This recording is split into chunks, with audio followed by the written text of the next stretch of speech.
Praise lord. ఈరోజు వాక్య ధ్యానాంశముగా ద్వితీయోపదేశకాండము 28వ అధ్యాయము 2వ వచనం చదువుకుందాం. నీవు నీ దేవుడైన యెహోవా మాట వినిన ఎడల ఈ దీవెనలన్నీ నీ మీదకు వచ్చి నీకు ప్రాప్తించును. వినుము, క్షమ అంటాం అన్నమాట. నువ్వు వింటే చాలు. పరమ తండ్రికి మనతో మాట్లాడాలని ప్రేమ, మనతో ముచ్చటించాలని మనిషిని చేసుకొని ఏదైనా వనంలో మనల్ని పెట్టి ముచ్చటించినట్టుగా ఆదాము హవ్వలతో మనం చూస్తున్నాం. ఇప్పటికీ దేవుడు పదే పదే అదే చెప్తున్నాడు. మీరు నా మాట వినండి.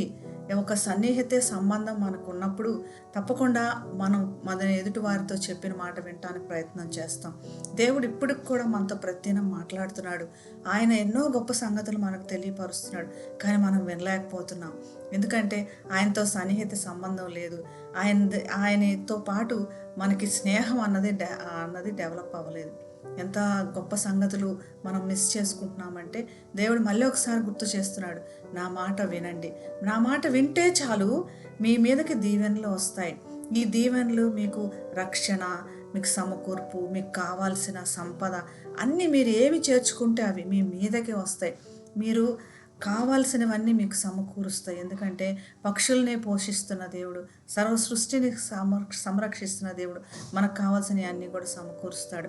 అంత మాత్రమే కాదు, నీకు ప్రాప్తించును అని చెప్తున్నాడు అనమాట.